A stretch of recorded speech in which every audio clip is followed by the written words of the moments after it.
Hello friends, welcome back to पढ़ाई की पोथी। आई होप कि आप सभी स्वस्थ होंगे, मस्त होंगे, बेहतर होंगे और निरंतर अपनी तैयारी के माध्यम से सफलता का मार्ग प्रशस्त कर रहे होंगे। तो चलिए, आपकी जो सीरीज़ चल रही है यानी कि सी टेट एग्ज़ाम 2024 दिसंबर में जो आपके होने वाला है, उसके लिए ईवीएस की जो सीरीज़ चल रही है उसमें एक कदम और आगे की ओर बढ़ाएंगे और आज अपना करेंगे प्रैक्टिस सेशन नंबर 3।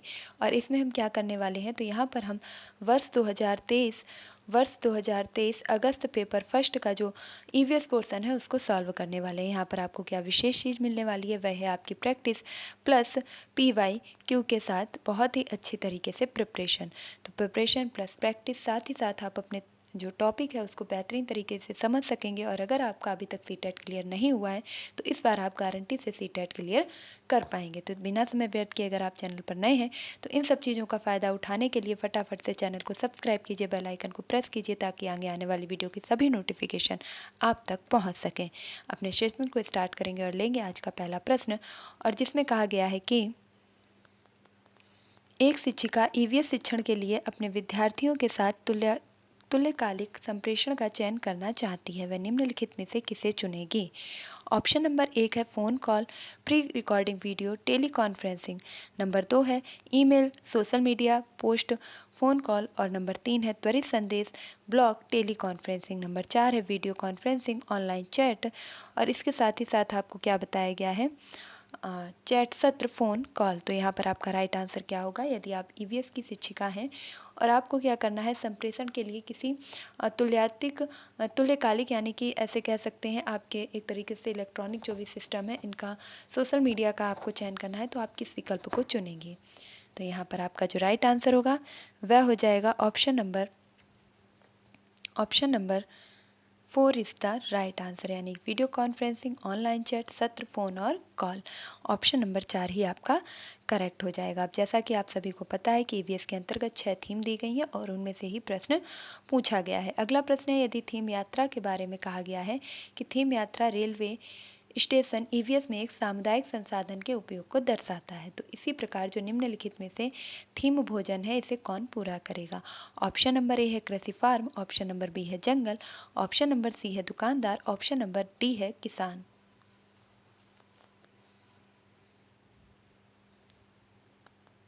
तो यहाँ पर आपका जो राइट आंसर होगा वह हो जाएगा थीम जो भोजन है उसका संबंध हो जाएगा आपका ऑप्शन नंबर 2 यानी कि जंगल से। Option number 2 is the right answer. Next प्रश्न की तरफ बढ़ेंगे, प्रश्न संख्या 63। और इसमें जो प्रश्न कह रहा है वह कह रहा है कि ईवीएस शिक्षण के दौरान एक शिक्षक का बयान या प्रश्न जो विद्यार्थियों को स्वयं या अपने साथियों की प्रतिक्रियाओं को उत्तर को विस्तृत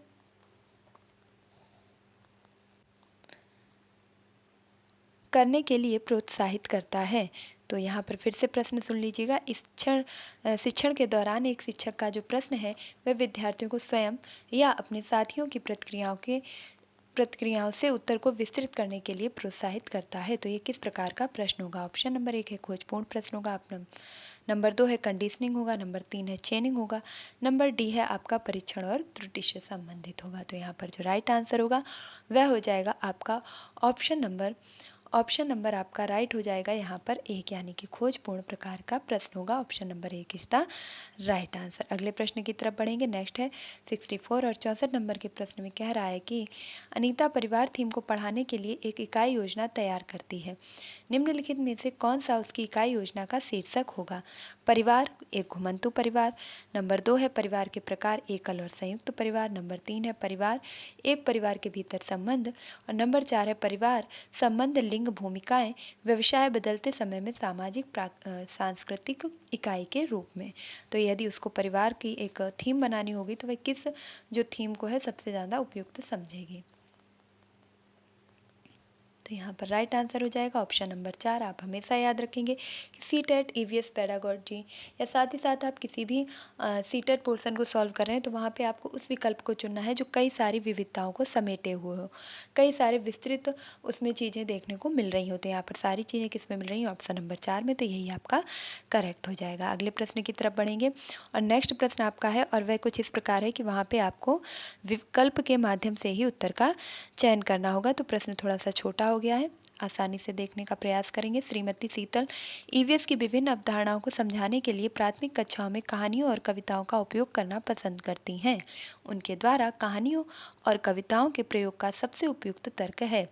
तो जो शीतल हैं वह क्या करती हैं कि ईवीएस में वह कहानी और कविताओं का ही प्रयोग करके ईवीएस को पढ़ाने का प्रयास करती हैं। उनके द्वारा ये तर्क दिया जाता है कि मैं ऐसा क्यों करती हूँ। तो कौन सा जो तर्क है वो सबसे ज़्यादा जो है सुटेबल होने वाला है। तो ऑप्शन नंबर ए है कि ईवीएस पाठ्यक्रम को पूरा करने साथ ही साथ विद्यार्थियों को स्कूल में आने से पहले इनको सुना होना, यानी इसलिए प्रयोग करती हैं ताकि विद्यार्थी इन्हें पहले भी सुन चुके हैं और साथ ही साथ पाठ्यक्रम भी पूरा हो जाएगा।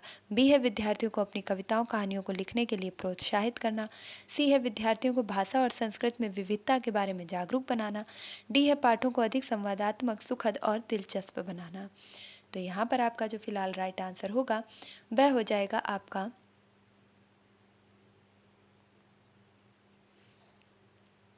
ऑप्शन नंबर आपका करेक्ट हो जाएगा 3, यानी कि बी, सी और डी सही लिए गए हैं। अब देखिए बी में कहा गया है कि विद्यार्थियों को अपनी कविताओं और कहानियों को लिखने के लिए प्रोत्साहित करते हैं। सी कहा गया है कि विद्यार्थियों को भाषा और संस्कृति में विविधता के बारे में भी बताएंगे, ये भी ठीक है। और साथ ही साथ वह संवाद को क्या करेंगे, दिलचस्प बनाएंगे, जिससे बच्चों की रुचि उसमें बढ़ जाएगी। तो ये तीनों ही आपके कैसे दिए गए हैं, बिल्कुल ठीक दिए गए हैं। तो ऑप्शन नंबर 3 आपका सही हो जाएगा। अगले प्रश्न की ओर बढ़ेंगे और नेक्स्ट प्रश्न है कि निम्नलिखित में से कौन सा विकल्प कक्षा 1 से 5 तक ईवीएस पढ़ाने का मुख्य उद्देश्य है। तो 1 से 5 तक जो ईवीएस है वह क्यों पढ़ाई जाती है, उसका मुख्य उद्देश्य क्या है। तो नंबर 1 है स्वतंत्र रूप से व्यवहारिक क्रियाकलापों को करने के लिए कौशल प्राप्त करना। नंबर 2 है विद्यार्थियों को मिडिल स्तर पर विज्ञान पढ़ाने के लिए तैयार करना। ऑप्शन नंबर 3 है विषय की मूल अवधारणाओं की गहन समझ को विकसित करना।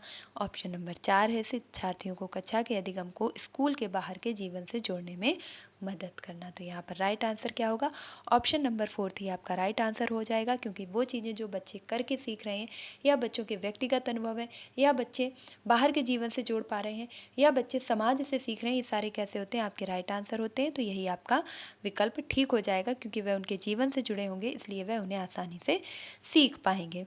अगला प्रश्न है आपके सामने 67 नंबर, और इसमें कहा गया है कि एक ईवीएस शिक्षक कक्षा में एक प्रयोग प्रदर्शित करता है जिसमें एक अंडा पानी के गिलास में डूब जाता है लेकिन पानी में नमक मिलाने पर तैरता है। विद्यार्थियों की पूछताछ के लिए वह निम्नलिखित में से कौन सी सबसे उपयुक्त व्याख्या दे सकती है कि ऐसा क्यों होता है।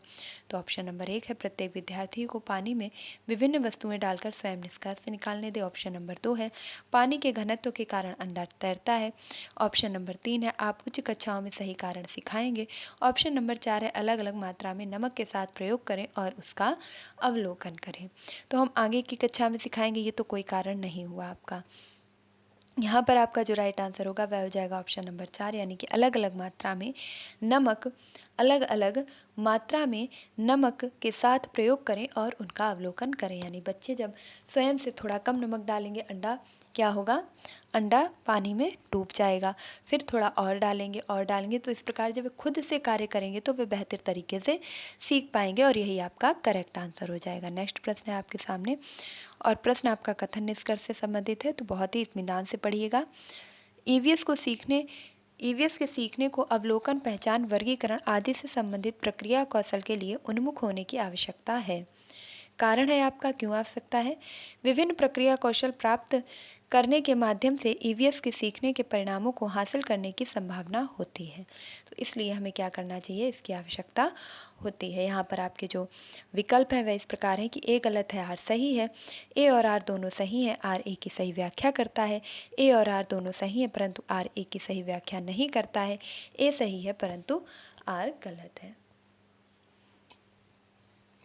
तो यहाँ पर जो राइट आंसर होगा वह हो जाएगा ऑप्शन नंबर बी, यानी कि ए और आर दोनों सही हैं और आर ए की सही व्याख्या करता है। अगले प्रश्न की ओर बढ़ते हैं।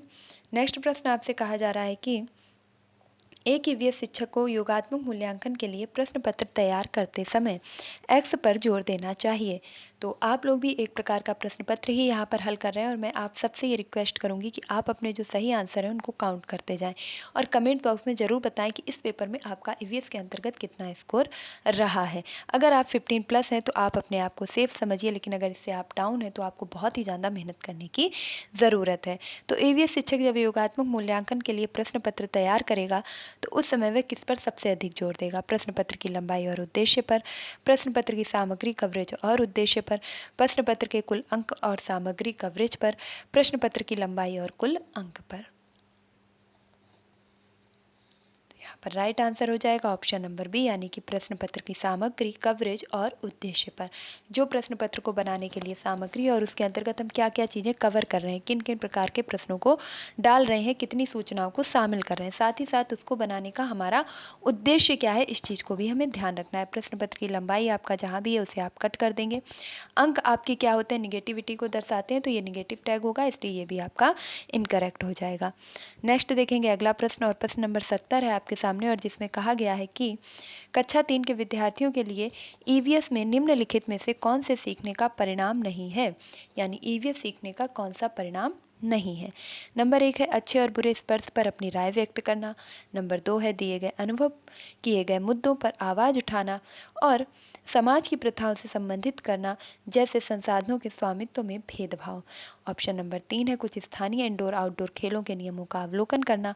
ऑप्शन नंबर 4 है कक्षा की दिशाओं की पहचान करना। तो ईवीएस के अंतर्गत उन्हें जो क्या नहीं सीखने को मिलेगा, तो राइट आंसर हो जाएगा ऑप्शन नंबर 2, यानी कि दिए गए अनुभव किए गए मुद्दों पर आवाज़ उठाना, समाज की प्रथाओं से संबंधित करना, जैसे संसाधनों के स्वामित्व में भेदभाव करना, ये चीज़ वह ईवीएस के अंतर्गत नहीं सीख पाएंगे। बाकी आप अच्छा बुरा स्पर्श कैसे होता है, गुड टच बैड टच, इसके बारे में भी सीख पाएंगे। इंडोर आउटडोर गेम कैसे खेलते हैं उनके बारे में भी सीखेंगे। दिशाएँ क्या होती हैं, ग्लोब क्या होता है, मानचित्र क्या, इनके बारे में भी आसानी से सीख पाएंगे। तो अगला प्रश्न देखेंगे और नेक्स्ट है 71, और 71 में कहा गया है कि आपको कक्षा 3 से 5 तक के अपने विद्यार्थियों के लिए ईवीएस पाठ्यपुस्तक का चयन करना है। तो आपको ईवीएस पाठ्यपुस्तक का चयन करना है। इस उद्देश्य के लिए निम्नलिखित में से कौन सा मानदंड सबसे उपयुक्त है? तो आप पुस्तक का चयन करते समय किन मापदंडों को सबसे ऊपर आप रखेंगे? तो नंबर 1 है पुस्तकों में चित्र बड़े और रंगीन होने चाहिए, और नंबर 2 है आपका कि भाषा सरल, विद्यार्थियों के मानसिक स्तर के अनुसार होनी चाहिए। नंबर 4 है पाठ्यपुस्तक को सचित्र और विद्यार्थियों के लिए आकर्षक होना चाहिए, और नंबर 4 है कि पाठ्यपुस्तक बाल उन्मुख होनी चाहिए तथा लिंग, जाति, धर्म, वर्ग आधार पर किसी भी रूढ़िवादिता या अपमानजनक व्यवहार से रहित होनी चाहिए। तो यहाँ पर आपका जो राइट आंसर बनेगा वह ऑप्शन नंबर 4 ही हो जाएगा, और जैसा कि मैंने पहले भी कहा है उसी विकल्प को चुनना है जो काफ़ी चीज़ों को अपने अंदर समाहित किए हुए विस्तृत रूप से है। तो ऐसी पाठ्यपुस्तक का चयन करेंगे जो बाल उन्मुख हो, क्योंकि बाल उन्मुख होगी तो जाहिर सी बात है कि उसमें चित्र भी होंगे, रंगीन भी होंगे और बड़े भी होंगे। लिंग, जाति, वर्ग, धर्म किसी भी आधार पर उसमें भेदभाव को दर्शाया ना गया हो, यानी कि डॉक्टर के रूप में या टीचर के रूप में हमेशा शिक्षिका लड़की का चित्र, और सोल्जर के रूप में हमेशा लड़के का चित्र छपा नहीं होना चाहिए। तो ये भी आपके लिंग जो रूढ़िबद्धता है उसको दर्शाता है। अपमानजनक व्यवहार, रूढ़िबद्धता इत्यादि से रहित होनी चाहिए। इस चीज़ को हम सबसे ऊपर रखेंगे। अगला प्रश्न है आपके सामने। आई होप कि आपको मेरे द्वारा बताए गए प्रश्न जरूर समझ आ रहे होंगे। तो यहाँ पर अभिकथन ए है और कारण आर है। इत्मीनान से देखेंगे। प्राथमिक स्तर पर ईवीएस में विषयों के बजाय थीम है।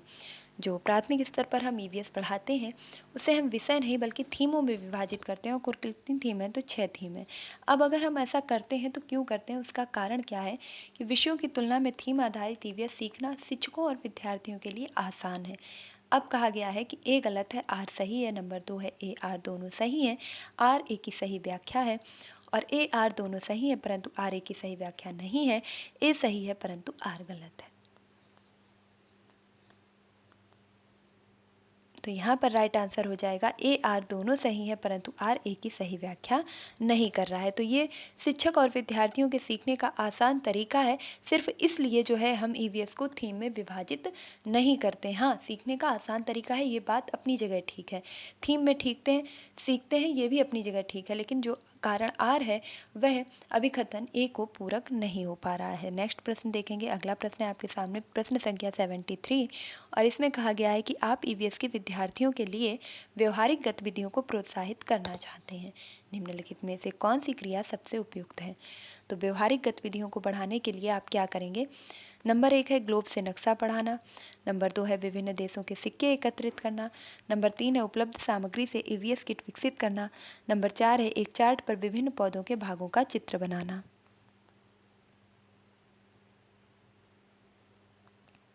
तो यहाँ पर राइट आंसर हो जाएगा ऑप्शन नंबर 3 यानी कि उपलब्ध सामग्री से ईवीएस किट विकसित करना। जब हमारे पास सामग्री होगी तो वह एक निश्चित रूप में नहीं होगी, उसमें कुछ चीज़ें कम होंगी तो कुछ चीज़ें ज़्यादा होंगी। तो जो चीज़ और जो साधन आपके पास उपलब्ध होंगे उन्हीं से आप क्या करेंगे, अपने आसपास के माहौल और वातावरण के अनुसार ईवीएस की एक सुटेबल किट जो है वह तैयार करेंगे और इसमें बच्चों को सबसे अधिक सीखने को खोजने को मिलेगा। तो ऑप्शन नंबर 3 ही सही हो जाएगा। अगला जो आपको चयन करना है उसमें आपके क्या दिए गए हैं, कुछ विकल्प दिए गए हैं। तो ईवीएस के लिए रचनात्मक आंकलन है। ईवीएस के लिए रचनात्मक आंकलन एक्स है। नंबर 1 सीखने के लिए आंकलन। नंबर 2 सीखने का आंकलन। नंबर 3 है अधिगम के रूप में आंकलन। नंबर 4 है सीखने के बारे में आंकलन। तो जो ईवीएस के अंतर्गत रचनात्मक आंकलन होता है उसमें क्या किया जाता है कि उसमें हम करते हैं ए और सी यानी कि सीखने के लिए आंकलन और साथ ही साथ अधिगम के रूप में आंकलन। तो किस लिए सीख रहे हैं इसका आंकलन करते हैं और किस रूप में सीख रहे हैं इसका आंकलन करते हैं। तो ऑप्शन नंबर ए और सी करेक्ट हो जाएगा। तो इस प्रकार आपका ऑप्शन 3 सही होगा। नेक्स्ट देखेंगे अगला कथन और कारण से ही संबंधित प्रश्न, प्रश्न संख्या 75। अभिकथन है ईवीएस में क्षेत्र भ्रमण प्रभावी शिक्षण शास्त्रीय रणनीति है। ईवीएस के अंतर्गत जो भ्रमण या क्षेत्र भ्रमण विधि है ये सबसे ज़्यादा प्रभावशाली है। कारण है आपका क्षेत्र भ्रमण वस्तुओं, घटनाओं और स्थानों की याददाश्त को बढ़ावा देती है। अब आपके जो विकल्प हैं वह है ए गलत है परंतु आर सही है, ए आर दोनों सही है तथा आर ए की सही व्याख्या करता है। ए और आर दोनों सही है परंतु आर ए की सही व्याख्या नहीं करता है। ए सही है परंतु आर गलत है।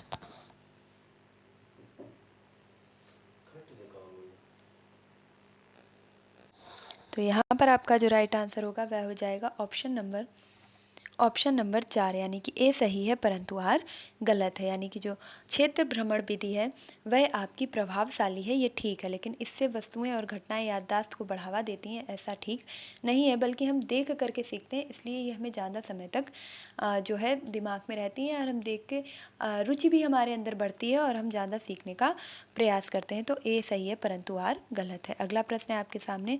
प्रश्न है कि गुजरात के सापेक्ष उत्तर प्रदेश आंध्र प्रदेश की क्रमशः स्थितियां हैं। तो गुजरात के सापेक्ष उत्तर प्रदेश और आंध्र प्रदेश की जो दिशाएं हैं वह कौन सी होंगी? ऑप्शन नंबर 1 है उत्तर पश्चिम दक्षिण पश्चिम। ऑप्शन नंबर 2 है उत्तर पूर्व दक्षिण पश्चिम। ऑप्शन 3 है उत्तर पूर्व दक्षिण पूर्व। ऑप्शन 4 है उत्तर पश्चिम और दक्षिण पूर्व। तो गुजरात के सापेक्ष उत्तर प्रदेश कहाँ स्थित है और आंध्र प्रदेश कहाँ स्थित है? तो यहाँ पर राइट आंसर हो जाएगा ऑप्शन नंबर 3 यानी कि उत्तर पूर्व और दक्षिण पूर्व। गुजरात के सापेक्ष जो उत्तर प्रदेश है वह उत्तर पूर्व में स्थित है और जो आंध्र प्रदेश है वह दक्षिण पूर्व में स्थित है। नेक्स्ट प्रश्न देखेंगे। अगला प्रश्न है कि रामा प्रत्येक शाम को अपने दोस्तों के साथ क्रिकेट खेलता है। वह क्रिकेट खेलने में कौन सी ऊर्जा का उपयोग करता है? ऑप्शन ए है प्रकाश ऊर्जा। ऑप्शन 2 है रासायनिक ऊर्जा। ऑप्शन 3 है मांसपेशीय ऊर्जा। ऑप्शन नंबर 4 है ध्वनि ऊर्जा। तो यहाँ पर आपका जो राइट आंसर होगा वह हो जाएगा ऑप्शन नंबर 3 यानी कि मांसपेशीय ऊर्जा का प्रयोग करता है। अगला प्रश्न है कि जब हम ईंधन जलाते हैं तो हमें प्राप्त होती है केवल प्रकाश ऊर्जा, ऊष्मा एवं प्रकाश ऊर्जा, यांत्रिक एवं प्रकाश ऊर्जा, प्रकाश एवं ध्वनि ऊर्जा। तो राइट आंसर क्या हो जाएगा? जब हम ईंधन जलाएंगे तो ऊष्मा यानी कि गर्मी प्राप्त होगी और साथ ही साथ प्रकाश ऊर्जा भी प्राप्त होगी। तो ऑप्शन नंबर 2 आपका सही हो जाएगा।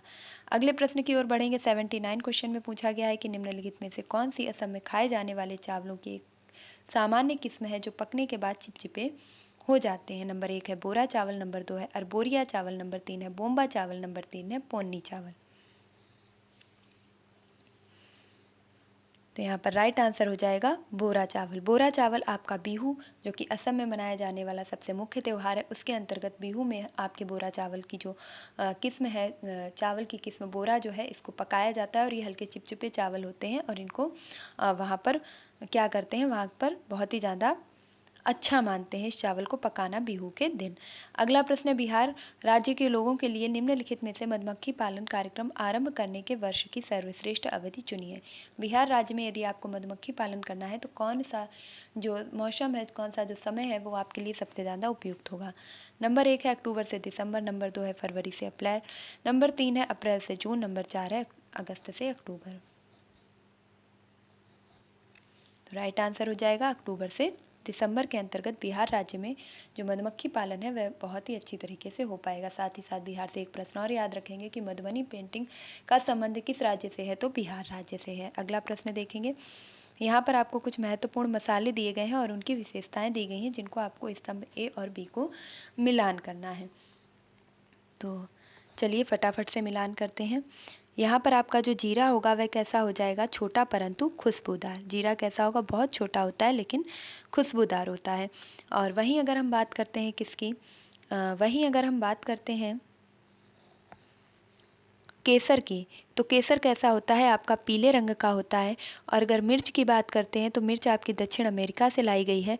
और वहीं अगर लौंग की बात करें तो ये कील की तरह दिखाई देता है। तो ऑप्शन नंबर आपका यहाँ पर जो ठीक होगा वो 2 बिल्कुल करेक्ट हो जाएगा, यानी कि 1 का 4, बी का 3, सी का 2 और डी का 1 आपका सही हो जाएगा। अगला प्रश्न देखेंगे। नेक्स्ट प्रश्न है कि बंगाल की खाड़ी के तटवर्ती राज्य या केंद्र शासित प्रदेश हैं। बंगाल की खाड़ी का तटवर्ती राज्य या केंद्र शासित प्रदेश है। ऑप्शन नंबर 1 है उड़ीसा, 2 है कर्नाटक, सी है यानी कि 3 है केरल और 4 है तेलंगाना।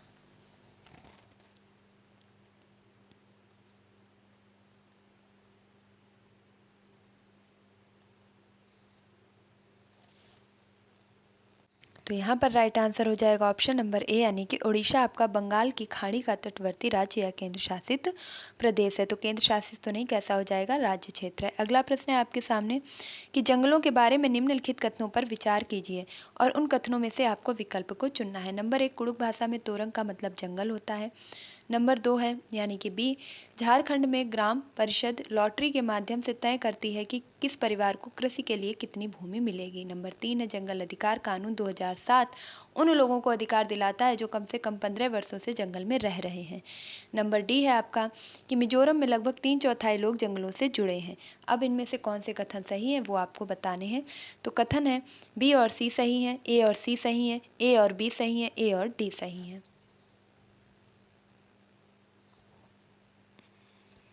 तो यहाँ पर राइट आंसर हो जाएगा ए और डी आपके सही दिए गए हैं। कौन सा सही हो जाएगा, ए और डी सही दिए गए हैं। यानी कि कुड़ुक जो है, कुड़ुक भाषा में तोरंग का मतलब क्या होता है, जंगल होता है। वहीं मिजोरम में लगभग 3/4 लोग जंगल से जुड़े हुए हैं। यही आपके सही कथन है। अगला प्रश्न है कि द्रव्यमान और घनत्व आयतन से संबंधित आपका प्रश्न आ चुका है और जिसमें कहा गया है कि 24 ग्राम प्रति मिलीलीटर घनत्व और 6 ml आयतन वाली वस्तु का द्रव्यमान क्या होगा। तो द्रव्यमान यानी कि जी आपसे पूछा गया है। तो यहाँ पर जब आप अपना क्वेश्चन सॉल्व करेंगे तो जो आपका राइट आंसर निकल करके आएगा वह आएगा आपका ऑप्शन नंबर 4 यानी कि 144 ग्राम। अगले प्रश्न की ओर बढ़ेंगे और नेक्स्ट आपका बताया गया है सांपों से रिलेटेड प्रश्न है। तो पशु पक्षी जानवर घोंसले खाना पीना इन सबसे प्रत्येक बार प्रश्न पूछे जाते हैं। तो सांपों के बारे में गलत कथन को चिन्हित करना है। नंबर 1 है वे भोजन को या शिकार को पूरा निगल जाते हैं। नंबर 2 है सांपों के दांत नुकीले होते हैं। नंबर 3 है जहरील सांपों के डसने वाले दांत होते हैं। नंबर 4 है वे अपने शिकार को चबा करके खाते हैं। तो यहाँ पर कौन सा कथन गलत हो जाएगा कि वे अपने शिकार को चबा करके खाते हैं। तो सांप कभी भी शिकार को चबा करके नहीं बल्कि पूरा ही निगल जाते हैं। साथ ही साथ सांप के जो जहर से दवाई बनती है और उसे क्या कहते हैं, तो सीरम नाम की एक दवाई बनती है। साथ ही साथ आप ये भी याद रखेंगे कि जो सांप होते हैं वो अपने 2 जहरीले नुकीले दांतों से एक तरीके से डंक मार के या छेद करके और वहाँ पर अपने खोखले दांतों में भरे हुए जहर को वहाँ पर उगल देते हैं। अगला प्रश्न है आपके सामने, कांसा ब्रॉन्ज एक मिश्र धातु है जिसे निम्नलिखित में से किन्हें पिघला करके बनाया जाता है। तो वैसे तो आप कांसे के लिए याद रखेंगे एक शब्द जिसका है तटिका। तटिका माने हो जाएगा ता से तांबा, टा से टिन और का से हो जाएगा आपका कांसा। तो यहाँ पर जो कांसा है वह किससे मिलकर के बना है। ऑप्शन नंबर 1 है टिन और कॉपर से, ऑप्शन नंबर 2 है कॉपर जिंक से, ऑप्शन नंबर 3 है एल्युमिनियम जिंक से और ऑप्शन नंबर 4 है जिंक और टिन से। तो राइट आंसर हो जाएगा टिन और कॉपर से। Option number A is the right answer. अगला प्रश्न देखेंगे और नेक्स्ट है कि 87 नंबर में कहा गया है, हाथी से संबंधित प्रश्न है आपका कि एक 3 महीने के हाथी के बच्चे का वजन सामान्यतः 100 किलोग्राम होता है। नंबर बी है, वयस्क हाथी एक दिन में 200 किलोग्राम से अधिक पत्तियां एवं झाड़ियों को खा जाता है। तो ये गलत है क्योंकि वैसे तो 100 किलोग्राम की ही पत्तियों को खा पाता है। नंबर सी है, हाथी बहुत अधिक आराम नहीं करते हुए दिन में 2 से 4 घंटे ही सोते हैं। और डी है, हाथी कीचड़ और पानी में खेलना पसंद करते हैं क्योंकि इससे उनके शरीर को ठंडक मिलती है। इस चीज़ को भी याद रखेंगे। तो 87 का कौन सा सही हो जाएगा? ए और बी सही है, ए बी सही है, सॉरी बी और डी सही है, ए और बी सही है, ए और सी सही है, या सी और डी सही है? तो राइट आंसर हो जाएगा कि सी और डी सही है, यानी हाथी बहुत अधिक आराम नहीं करते हैं, 2 से 4 घंटे ही सोते हैं और उन्हें कीचड़ में भी खेलना पसंद होता है। ये दोनों ही आपके कैसे हो जाएंगे? सही आंसर हो जाएंगे। अगले प्रश्न की ओर बढ़ेंगे और नेक्स्ट है 88 नंबर का क्वेश्चन, और इसमें आपको कथन और कारण से संबंधित है, तो सही विकल्प का चयन करना होगा। चलिए पढ़ लेते हैं। मनाली में ढालू छतों वाले मजबूत बांस के खम्भों पर बने ऊंचे उठे हुए लकड़ी के घर बनाए जाते हैं। ये मनाली के घरों के बारे में बताया गया है। कथन भी है, मनाली में बारिश बहुत होती है और बर्फ भी पड़ती है। तो आपको सही विकल्प चुनना है। ए गलत है परंतु आर सही है, ए और आर दोनों सही है, ए और आर दोनों गलत है, ए सही है परंतु ए सही है परंतु बी गलत है। तो यहाँ पर राइट आंसर हो जाएगा ऑप्शन नंबर 1, यानी कि आपका ए गलत है परंतु बी सही है। मनाली में बहुत अधिक बारिश होती है, बर्फ़ भी पड़ती है, लेकिन इनकी छतें ढालू तो होती है मगर मजबूत खम्भों और बांसों पर नहीं बनाई जाती हैं। मजबूत बांसों और खम्भों पर आपके असम में जो है घर वह बनाए जाते हैं, लगभग ज़मीन से 12 फीट ऊंचाई पर। तो आपका ए गलत था, लेकिन जो बी है वह क्या था? सही दिया गया था। अगला प्रश्न है आपके सामने कि कथन और कारण से संबंधित, दाब लगाने पर गैस को आसानी से संपीड़ित किया जा सकता है। कारण है, जब हम किसी गैस पर दबाव लगाते हैं तो गैसीय कणों के बीच अंतराणुक स्थान कम हो जाता है और ये आसानी से संपीड़ित हो जाती है। अब आपके जो ऑप्शन है वह है, ए गलत है परंतु आर सही है, ए और आर दोनों सही है, आर ए की सही व्याख्या करता है, ए आर दोनों सही है परंतु आर ए की सही व्याख्या नहीं करता है, ए सही है परंतु आर गलत है। तो 89 नंबर क्वेश्चन का जो राइट आंसर होगा वह हो जाएगा ऑप्शन नंबर 2, यानी कि ए और आर दोनों सही है तथा आर ए की सही व्याख्या करता है। प्रश्न को फिर से रीड कर लीजिए क्योंकि ये दोबारा भी पूछा जा सकता है। दाब लगाने पर गैस आसानी से संपीड़ित हो जाती है। ऐसा इसलिए होता है क्योंकि दाब लगाने से गैसीय कणों के बीच में अंतराणुक स्थान कम हो जाता है और ये आसानी से संपीड़ित हो जाती है। देन आज का हमारा जो लास्ट प्रश्न है और वह है कि पौधे के बारे में, पौधे निम्नलिखित मुख्य कार्यों पर विचार कीजिए। भोजन का उत्पादन और भंडारण करना, पौधे को शक्ति और सहारा देना, पौधे के अन्य भागों को पौधे के अन्य भागों को जड़ों से जल और खनिज का स्थानांतरण करना। तो ये पौधे के किस भाग के बारे में कहा जा रहा है? तने के मुख्य कार्य हैं, तो तने के इनमें से कौन से मुख्य कार्य हैं? 3 काम आपको बताए गए हैं, भोजन का भंडारण करना, या शक्ति और सहारा देना, या जड़ों से जल और खनिज पौधे के अन्य भागों तक पहुंचाना। तो केवल बी और सी सही है, केवल बी सही है, केवल बी और सी ए और बी सही है, और केवल ए बी सी सही है। तो राइट आंसर क्या हो जाएगा? यहाँ पर राइट आंसर हो जाएगा ऑप्शन नंबर